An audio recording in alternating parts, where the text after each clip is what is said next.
Someone confronted me on this whenever I was going through a really dark time. And the counselor that I was seeing at the time, she said, well, you being silent is actually a lie, and that is manipulation, and manipulation is witchcraft. And I was like, wow. Are you tired of the overwhelm and the nonstop anxiety and ready for simple, doable steps to beat burnout, support your body naturally, and process the heavy emotions through a biblical lens? Then you're in the right place. I'm Cassie, wife, mom of 5 home-birthed babies, and a trauma-informed women's health coach who crawled out of deep burnout myself. I learned how to rebuild my energy and my identity from the ground up. If you're ready for steadier energy, emotional stability, and joy that doesn't evaporate by noon, then grab your not coffee, take that one quiet breath you're going to get for the day, and let's dive in. Because if you're waiting for a perfect moment, you might as well pencil it in for never.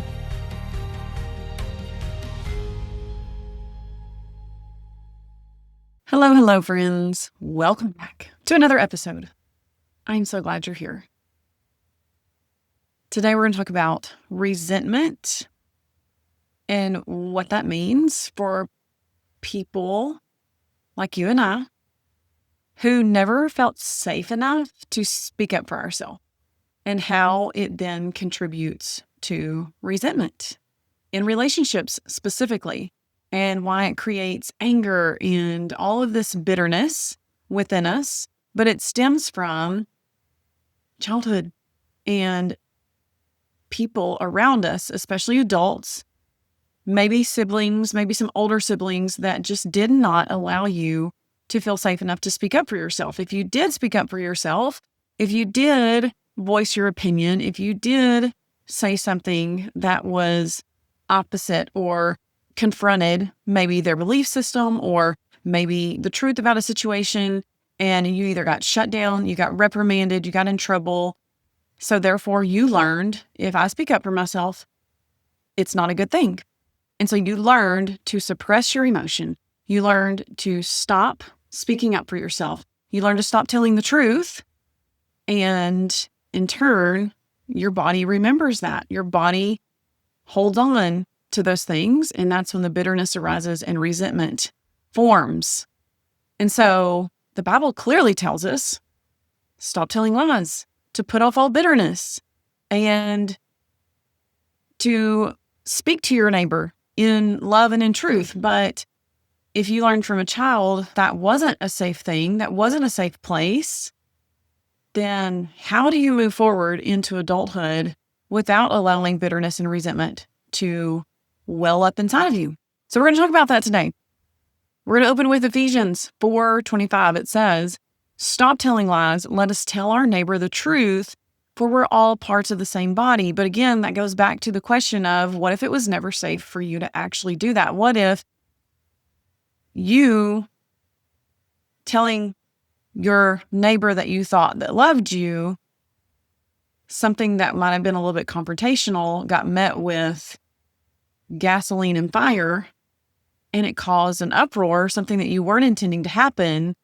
And so again, it confirmed the lie that you already believed, that if I speak up, if I say something that's probably not going to be received very well, are they going to blow up? Or are they going to be curious about the situation enough that we can have a decent adult conversation? And if the lie gets confirmed, then the cycle just continues, and you continue to tell yourself the same thing, and that resentment continues to well up. And so this is why a lot of times we go silent. We learn to suppress as a part of self-protection.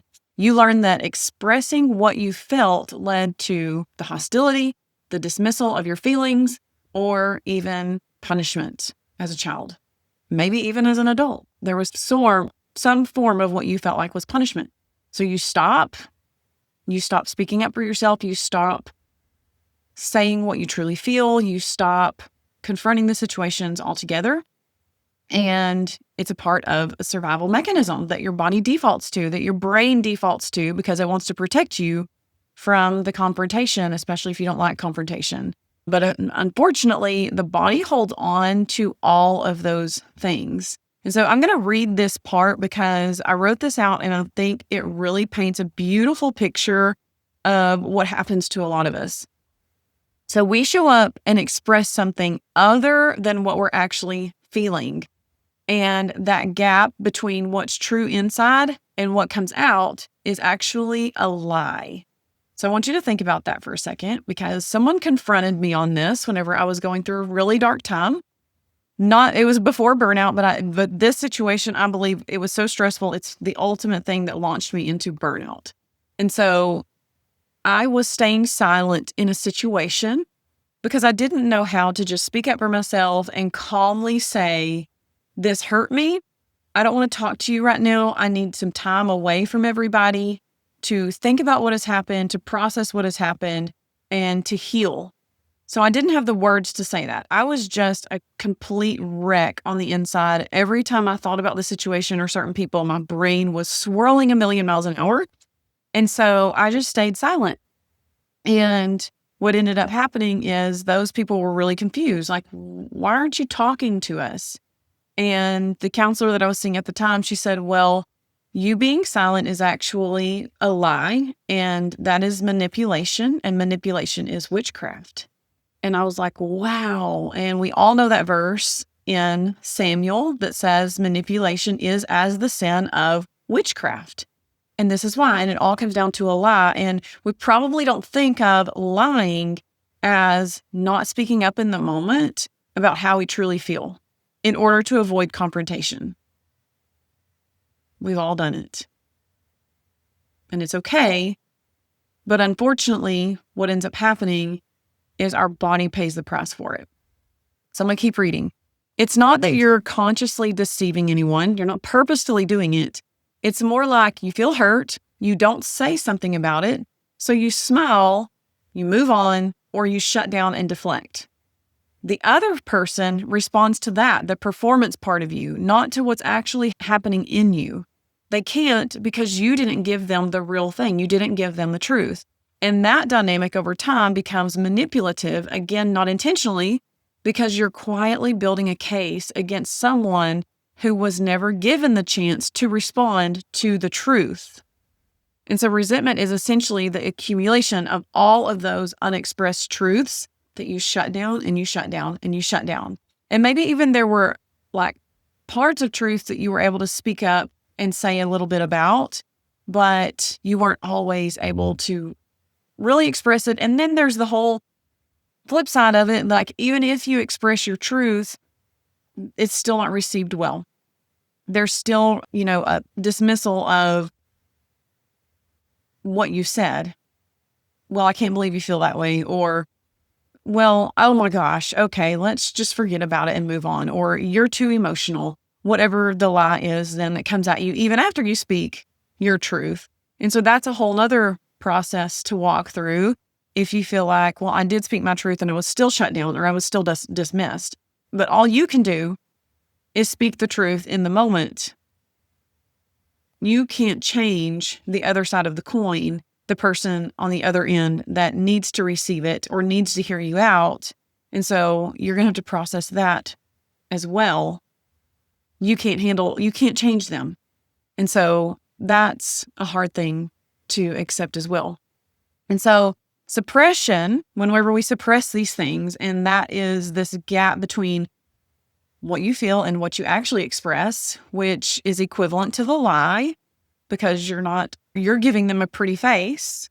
You're giving them the I'm okay. Let's really think about this about in our home between husband and wife. If you don't feel safe enough to speak up in the moment, do you at least have the courage to be like, well, I'm not going to lie. And can you find the words to say, hey, actually, I'm not okay with that. Or actually, I don't actually feel that way about it. Can we consider doing a few other things? And again, it's not on you to say it exactly right so that the other person receives it well. You can't control that. All you can do is speak up for yourself. And so if you're giving the person the part of you that's not truthful, they can only respond to the lie. And so that dynamic is what becomes manipulation, even if it's not intentional and it's just a part of survival mechanism. But again, the body's going to pay the price for it. And so that's why we're addressing this today. It's a part of why people go through burnout. It's a part of why people hold on to resentment and anger and then feel like they need to get revenge for something. Proverbs 26:24-26 says, people may cover their hatred with pleasant words, but they are deceiving you. They pretend to be kind, but don't believe them. Their hearts are full of many evils. While their hatred may be concealed by trickery, their wrongdoing will be exposed in public. And you may have read that verse before, and you may not think of it as, oh my gosh, this is me, whenever I'm just not telling the truth of the situation at hand and how I feel about my viewpoint on something, or no, I really don't want to go to that thing that so-and-so wants to go to, but I'm going to go anyways because I don't want to hurt their feelings. That kind of thing. Ephesians 4:26-27 says, and don't sin by letting anger control you. Don't let the sun go down while you are still angry, for anger gives a foothold to the devil. So let's really sit here and talk about this one for just a second, because when we're talking about relationships in the home, especially husband and wife, or you have a close friend, or you have a mom or a sibling, and it says, don't sin by letting anger control you. So that's the whole be angry, but don't act upon it. You can be angry, but don't go out and get revenge. Don't act crazy in the moment, although sometimes it's okay to act crazy, but it's when you begin to hurt other people in your anger that it becomes something that isn't okay, right? And a lot of times that anger, if you are acting out and hurting other people, even if it's with your words, you're cutting people, or you're acting out in a way that you never wanted your kids to see, then this has a lot to do with suppressed emotion and not speaking up for how you truly feel and the emotions that you had in the moment. You're shoving them down because you want to keep the situation at hand at bay and not create an explosion in the home. But there's a way to do that if you start speaking up for yourself in little ways in all kinds of situations. And then the second part of that verse, don't let the sun go down while you're still angry. And so in other words, don't let it go on for forever. Try to resolve it quickly. Address the situation at hand right away as quickly as possible so that it doesn't continue to fester on you. I had that exact situation arise just this week, although it had festered in me for a little bit. But it is one of those things where it's a person that I'm like, they're never going to get it. They're never going to get it. But I can't control that. But what I can do is start speaking up and saying, hey, I don't like it when you do this. I need you to be this way. And I'm not asking them to become a chameleon, but I just gave them very specific parameters of, hey, I just need you to be there for me when I start to express these emotions. I need you to stop shoving them to the side. I need you to stop saying things where it sounds like you're actually taking this person's side. I don't want you to take either person's side whenever I bring this up to you. I just want you to be there for me, because honestly, I can't talk to anybody else about it, because then it would become gossip. And so this is why I'm bringing it up to you. I need a safe place to land. I need someone to catch my emotions. And that's where we're at with this. And again, I don't really know that it truly landed, but I spoke my piece out and told them exactly what I needed very plainly. Okay. So here's what is always interesting about anger to me, specifically anger. There's all kinds of emotions that we feel that actually affect all kinds of different organs in our body, but anger is housed, if you will, in the liver. Liver is what holds anger and resentment. And almost all functional health aspects will agree with this, as well as traditional Chinese medicine. Basically, how I understand it is stress hormones rise and respond to different emotions.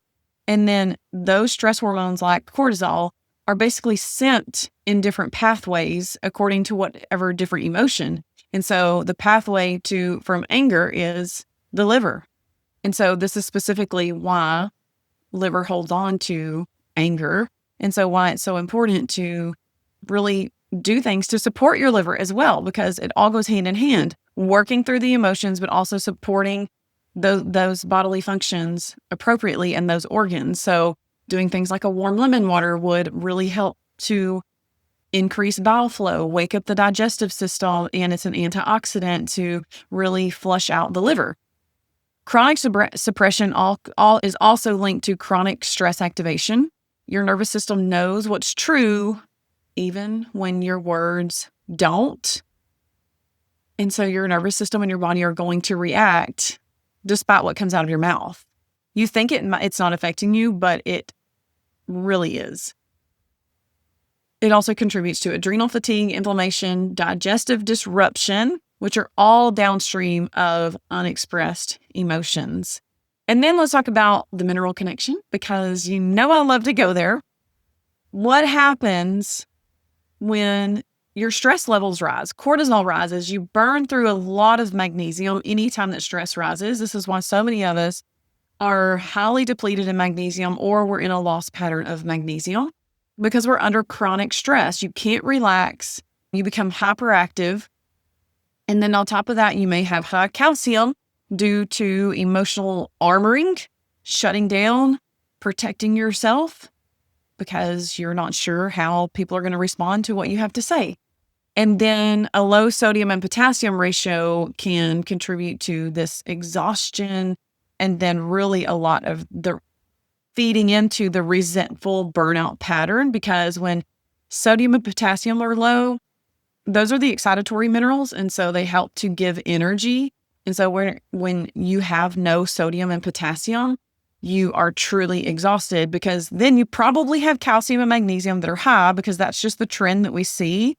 And those are the calming minerals. And so a lot of people show this pattern of really high calming minerals and really low excitatory minerals, or vice versa.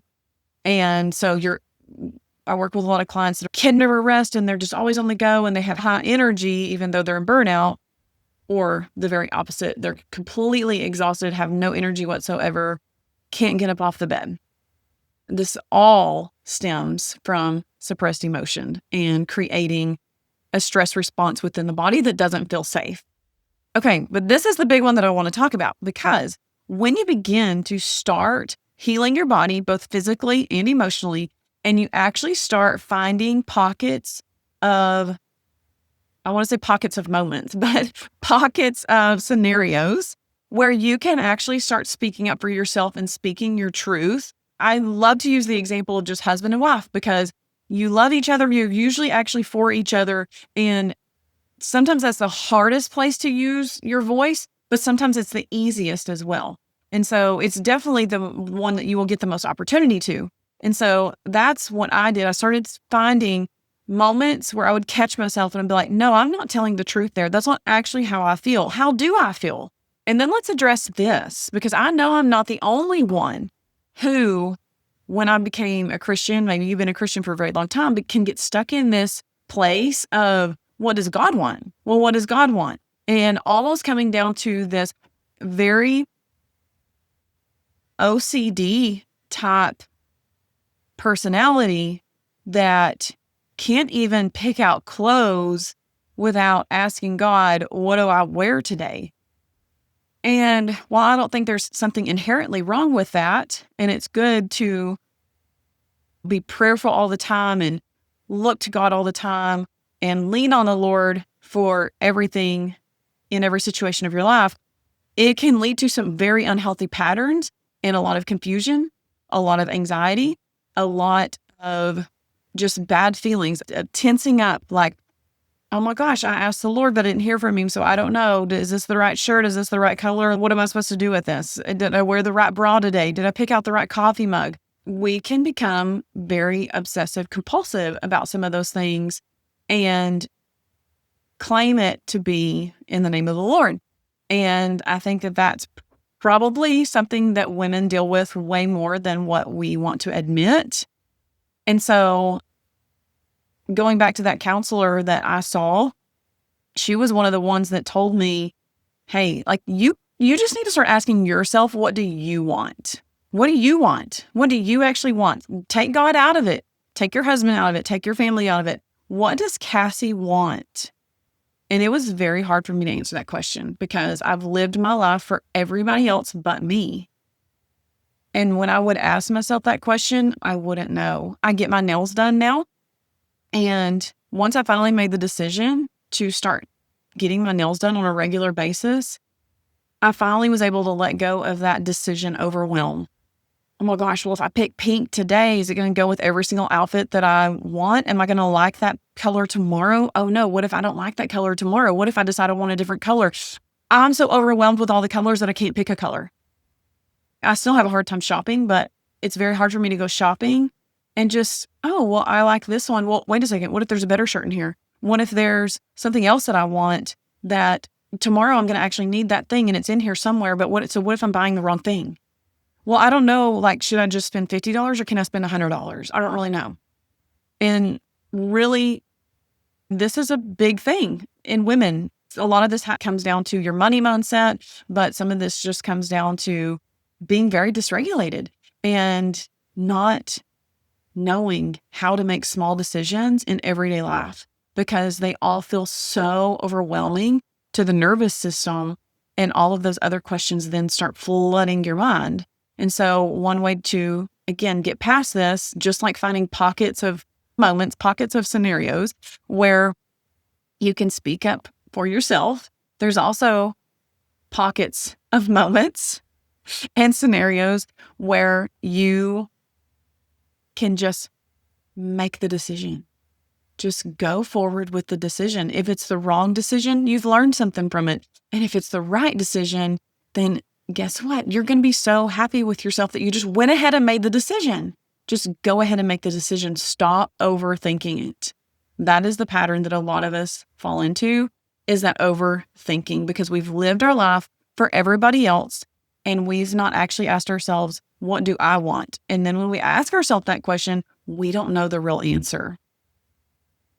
So here's the pattern that shows up on the HTMA test when you start to heal your body, your mind, your soul, your spirit.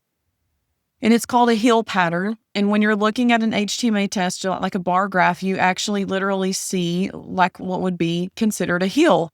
And it is a coming alive pattern. And specifically, when we're talking about suppressed emotions and numbness and shutting down and not using your voice, this pattern is a biological proof that the physical body is coming out of shutdown, it's coming out of burnout, and it's starting to feel safe again. And so usually calcium and potassium are lower while magnesium and sodium rise in the middle. And so those first four minerals are where you would see that heal, because you have one up, one down, one up, one down, or one down, one up, one down, one up. And it creates a hill shape on this graph. And so it often will follow, which is true for my case, what's a low 4 pattern. And so all 4 of those first minerals are very, very low. And so in that place, you're shut down, you're numb, and unable to speak. You're in a freeze state because the body's like, I have nothing else to go off of. And so when this hill pattern appears on a retest, your system is coming out of shutdown. And then you might notice a lot of emotions resurfacing, an impulse to say what you actually think. And then, because just like we talked about last week, a rewinding of symptoms or that thawing out, that's what begins to happen. You begin to thaw out before you may not even realize it, and it may hit you. And so it's definitely the body saying, I am ready to speak out now. I'm ready to speak my truth in these situations. And I know I actually love the term my truth now, because it means something different. I think a lot of Christians don't understand, maybe it's been just too much of a new age woo-woo word. But when I say speak your truth, it means start speaking up for how you feel in a situation, or when someone's done you wrong, or so-and-so wants to go to the movies and you're like, no, I just really don't want to go to the movies. Even if you say that, but you still go, you let them know, just as part of your healing, while you're healing for this certain amount of time, that can be something that you just make a vow to yourself and say, I'm going to do this for me. What do you want? So how to move forward out of these resentment and bitterness patterns because of suppressed emotions. Number one, you must nourish yourself. And I mean with food. I don't just mean with supplements. If you don't ever change your diet, and even I believe fully that almost everyone needs to do an elimination diet for a period of time so that your body can heal. You can't just turn to all clean foods and expect that your body's going to heal, because your body's reacting even to organic greens. You're going to have to cut greens out. If your body's reacting to dairy, you're going to have to cut dairy out, even if it's raw milk, for example. I'm not just saying that everybody needs to do that. Cut out fiber for a time being, because fiber can really irritate the gut lining. Things like that. Instead of just, well, let me turn to clean foods, you're going to have to go a little bit deeper in order for the body to stop reacting. Healing resentment means finding or building spaces where your truth is actually safe to be said, to speak up for. So maybe that looks like you starting to speak up for yourself around people that you do know will actually receive what you have to say in a very kind and loving way and help you work through that. Mineral support is always something that helps regulate the nervous system, but the lie has to be named. And to close this out, I just want to remind you of what Ephesians 4:25 says. Stop telling lies. Let us tell our neighbors the truth. Neighbor is someone that you love. So if you love someone, you want to be there for them. You want to be healing for them. You want to hear what they have to say. You want to be curious about why they feel the way they feel or why they think the way that they think. And so let that spark of curiosity be there for yourself. But if someone else is coming to you with something that they truthfully want to say, be that place of curiosity for them. Let them speak their truth. For we are all parts of the same body. Amen? All right. Happy Tuesday, or whatever day you're listening to this, and I will see you next week. Hey ladies, I hope today's episode hit you where you needed it. If it did, take 30 seconds and share it with a friend who's burnt out, praying for relief, and tired of feeling like God's strength is for everyone but her. And if you haven't yet, leave a quick review on Apple Podcasts. It helps more women get the support they've been begging God for. Now I'm off to make my adrenal cocktail and do the slow, steady work that pulled me out of survival mode. I'll meet you back here next Tuesday for another episode. Bye!